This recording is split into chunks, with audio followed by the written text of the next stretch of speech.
I'm unsure why, but I laughed out loud. My abdomen split open, and my entrails came loose. I rushed to gather my exposed intestines before it was too late. My flesh rotted, my nails and teeth fell out.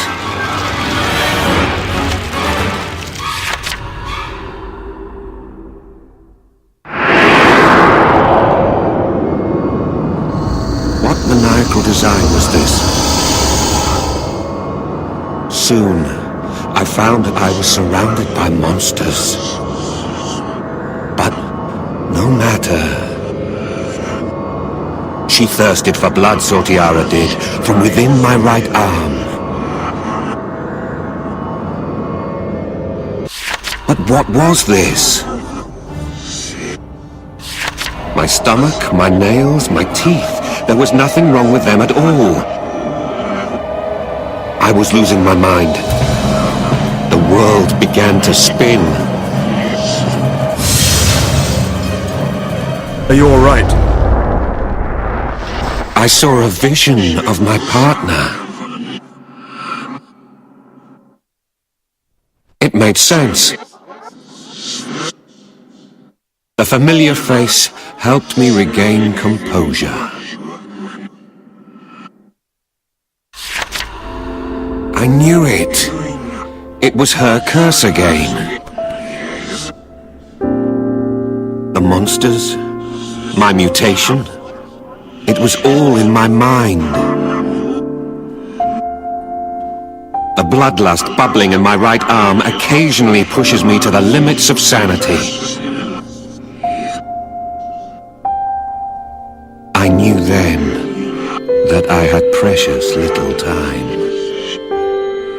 13 days until the end of the world.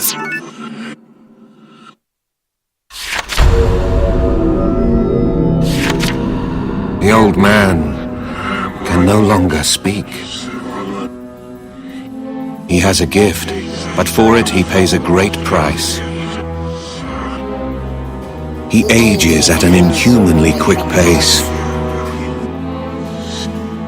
Yesterday, when he could still just manage to speak, he told me this. Do not stray from this place, no matter what. I followed his instructions, and ferocious monsters appeared here. Yes, I see. It was not for our safety. It was for the hunt. Soon, more monsters appeared, but I thrashed them all. My wizened partner wobbled over to the monster's corpse. His face came alive. He grew younger. The old man extends his own life by sacrificing monsters.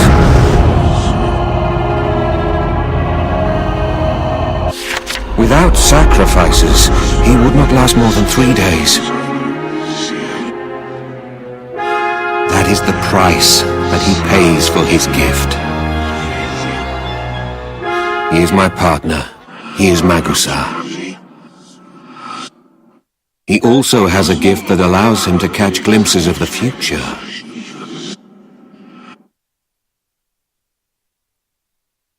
We complement one another. The monsters that I must kill to quench my bloodlust allow Magusar to reverse his aging. At the moment, we have a certain objective. 12 days until the end of the world.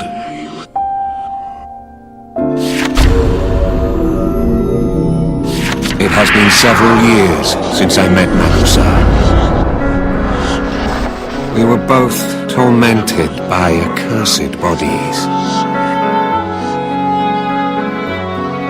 And since then, we have traveled far and wide together,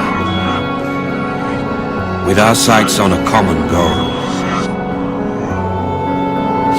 Those who do not know Magusar feel that he is unpredictable. We were well on our way, but then Magusar spoke. My son awaits me. I must go home.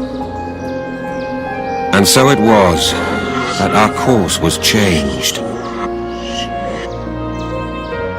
But soon the whispers began. She spoke to me through my right arm. Macabre thoughts threatened to overcome me. I had to feed my bloodthirsty arm. The massacre of the monsters helped calm my murderous right arm. And with each passing day, the bloodlust becomes harder to satiate. I am not far from becoming a monster myself. Come, we must go from here. Magusar was ready, determined to see this son of his as quickly as possible. Wonderful. What a partner. Now, as for Magusar's son, I'm afraid that they will never have their reunion. Because no son ever existed in the first place. 11 days until the end of the world.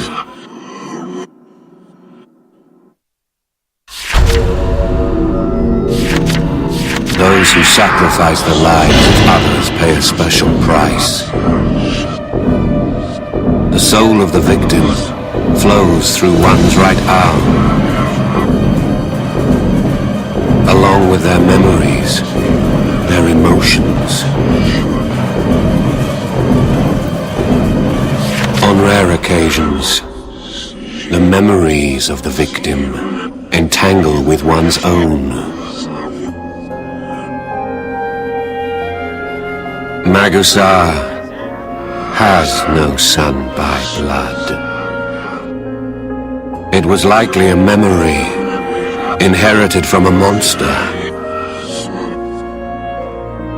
It happened 2 days ago. We claimed a victim, and its memory must have seeped into Magusar. Foreign as it may be, this memory had driven Magusar to seek a son who is not his own. Such is the bond of family. We neared the town where his supposed son lived. We reached the village, but were met with no welcome and no sign of life. The damage to the structures suggested the work of monsters. On one corner, Magusar stopped in his tracks. At his feet lay a small toy. It must have belonged to a child. Heaven help that child now. Magusar peered intently at the toy. Perhaps he knew from the very beginning that this memory of a son was not his own. Perhaps he knew, but could not help himself. Fond memories are exalting. Sad memories wrench at the heart. It matters not whose memories they are. Magusar still had their memories. He could see his son playing with the toy that rested at his feet. He studied it for some time. Then a tear ran down his cheek. 10 days until the end of the world.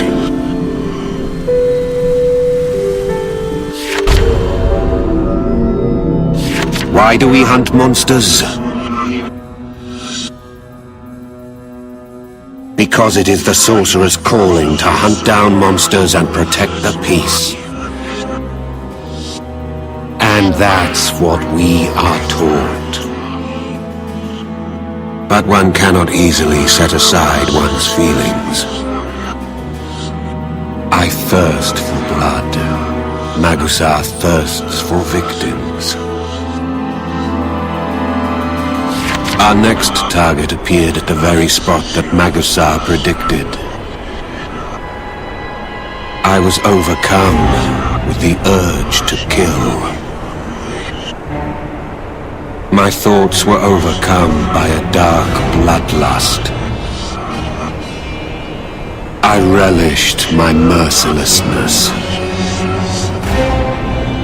I felt empowered. Her form was restored. I asked about the incident. She admitted her wrongdoing, saying, "I'm sorry." Magusar spoke. Think of your victims, and think of what you can do to atone. Perhaps this will give the victims some sense of peace. We went through the ruins in search of traces, in search of whoever did this. We felt it our mission to purge this guilty beast. And yet, this would not appease the ire of the poor souls who were sacrificed by our hands.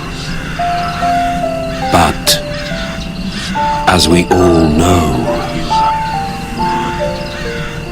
the human heart is not so simple a matter.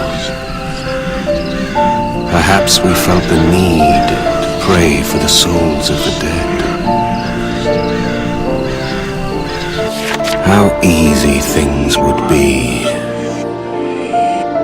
if we could be rid of emotion. But we are not monsters after all. The moment the bloodlust of my right arm overcomes me, I will transform into a monster. I know this because my prophetic partner has told me so. I have 9 days remaining. My only wish is to live as humanly as possible my few remaining days. If this is hypocrisy, so be it. 9 days until the end of the world.